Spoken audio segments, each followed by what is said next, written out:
बहुत अच्छा लगा और आसानी से दर्शन कर रहे हैं। हम जयपुर से हम राजस्थान से आए हैं। ऐसे लग रहा है कि त्रेता युग वापस आ गया।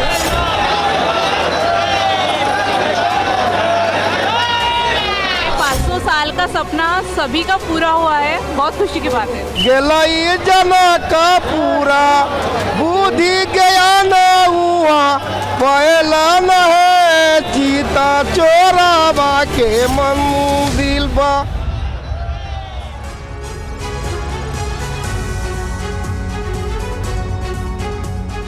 नमस्कार, स्वागत है आपका। आपके साथ मैं हूं सुरभि शर्मा, मेरे साथ है मेरे सहयोगी समीर अब्बास। और प्रभु श्री राम का मंदिर, देश का ग्रोथ इंजन, अयोध्या में श्री राम मंदिर में भक्तों के लिए दर्शन शुरू होते ही देश की पूरी अर्थव्यवस्था की तस्वीर कैसे बदलने वाली है। दुनिया की बड़ी बड़ी कंपनियां अयोध्या से भारत की अर्थव्यवस्था का कायाकल्प होने को लेकर कई तरह के अनुमान लगाने के साथ साथ रिसर्च भी कर रही हैं।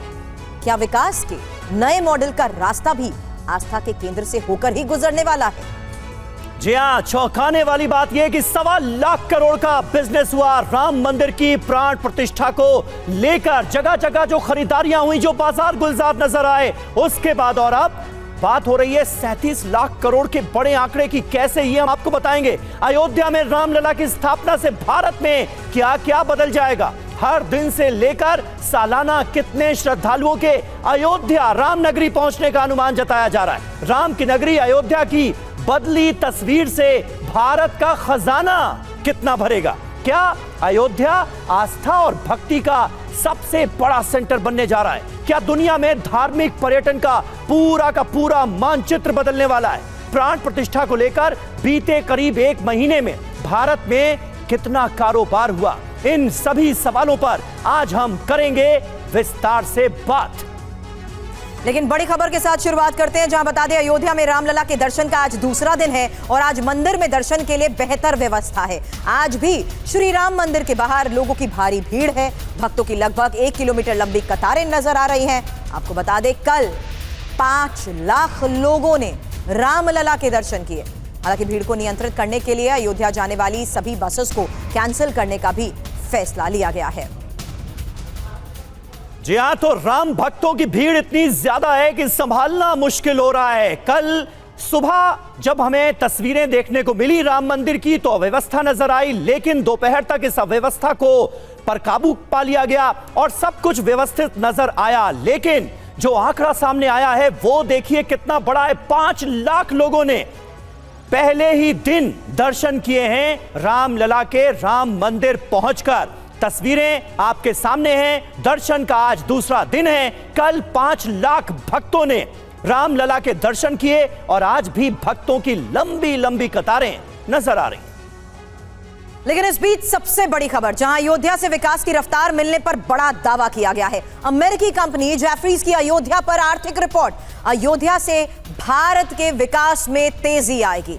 धार्मिक पर्यटन का कारोबार 37 लाख करोड़ होने का अनुमान जताया गया है। तो ये बड़ी खबर आपको बता रहे हैं, जहां अयोध्या के विकास को देखते हुए कुछ विशेष तौर पर आंकड़े भी इस रिपोर्ट के आधार पर हम आपके सामने रखने वाले हैं। समीर, बिल्कुल, और इसकी एक झलक पूरे देश ने देख ही ली जब वो बड़ा आंकड़ा हमारे सामने आया 1.25 लाख करोड़ के कारोबार का, वो भी राम मंदिर में रामलला की प्राण प्रतिष्ठा कार्यक्रम के चलते लोगों ने बाजारों में जाकर किस कदर खरीदारी की। और अब ये बड़ा आंकड़ा हमारे सामने है। अयोध्या में भव्य राम मंदिर के बाद अमेरिकी ब्रोकरेज फर्म जेफरीज की जारी रिपोर्ट में अर्थशास्त्रियों ने जो दावा किया है वो बहुत महत्वपूर्ण है। अयोध्या का राम मंदिर भारत के आर्थिक विकास के लिए स्पीड बूस्टर साबित होने वाला है। आइए देखते हैं कि रिपोर्ट में कहा क्या गया है।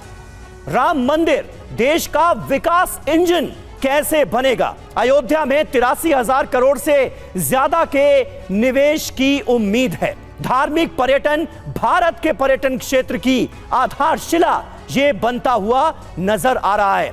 वित्त वर्ष 2033 तक 8% की वृद्धि का अनुमान जताया गया है। सुरभि, महत्वपूर्ण यह भी है कि धार्मिक पर्यटन को देखते हुए 37 लाख करोड़ रुपए तक पहुंचने का अनुमान इस रिपोर्ट में लगाया गया है और राम मंदिर की अनुमानित लागत 1870 करोड़ रुपए है। अंतर्राष्ट्रीय टर्मिनल 2025 तक चालू होने की भी उम्मीद जताई गई है। हवाई अड्डे के दूसरे चरण के बाद यात्रियों की जाहिर सी बात है संख्या बढ़ेगी और दूसरे चरण में सालाना करीब 60 लाख यात्री भी आ सकते हैं। यह महत्वपूर्ण जानकारी आपके सामने उस रिपोर्ट के आधार पर रखी है समीर, जिस लिहाज से आज हम ये चर्चा करेंगे कि आखिर राम मंदिर कैसे देश का विकास इंजन बनेगा। बिल्कुल, और हमारे साथ कुछ खास मेहमान भी जुड़ रहे हैं, उनसे आपका तारुफ करा दें। राखी राठौड़ हमारे साथ हैं, प्रवक्ता भारतीय जनता पार्टी की। जयंत जिज्ञासु प्रवक्ता हैं आरजेडी के, वो हमारे साथ मौजूद हैं। वरुण पुरोहित राजनीतिक विश्लेषक हैं, वो हमारे साथ मौजूद हैं।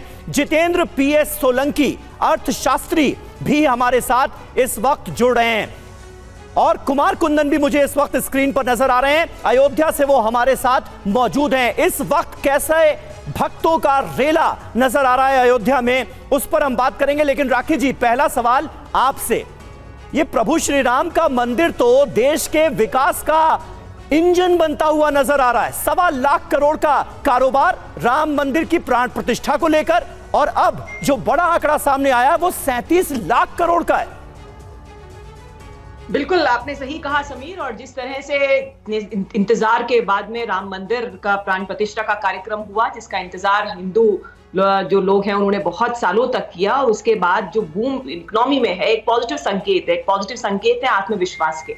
देखिए समीर, मैं इस बात को मानती हूँ कि जब ये कहा जाता है कि आपको हमेशा डिफीट मिली है, आप हमेशा हारे गए हो, आपको हमेशा प्रॉब्लम में रहे, तो आपका आत्मविश्वास कम होता है। और जैसे ही आपको लगता है कि आपने कहीं पे सक्सेस पाई है, जैसे कि राम मंदिर के लिए जिस तरह का उत्साह का वातावरण सब तरफ रहा, एक आत्मविश्वास का संचार हुआ है। और आप देखिएगा कि इस आत्मविश्वास जो लोगों में आया, उनको लगा कि हम भी जो है वो देश पूरे विश्व के अंदर जो है हमने भी एक अपना स्टैंड क्लियर किया है। और इसी वजह से जैसे जैसे आगे हम बढ़ेंगे इकोनॉमी में, आप देखिएगा कि और बेहतर जो है वो परफॉर्मेंस हर क्षेत्र में नजर आएगी। पर्यटन जो है, धार्मिक जो सर्किट बनाया है, कुल 15 सर्किट, और ये काम पहले से चल रहा है समीर। पहले से जो सेंट्रल गवर्नमेंट है वो धार्मिक जो टूरिज्म है उसको बढ़ावा देने के लिए काम कर रही है। और इसीलिए आगे भी इसी प्रोसेस को फॉलो करते हुए राम मंदिर जो है इसमें एक निश्चित तौर पे एक लैंडमार्क की तरह काम करेगा, एक लैंडमार्क की तरह काम करेगा। इसलिए आज इस चर्चा में अर्थशास्त्री भी हमारे साथ है।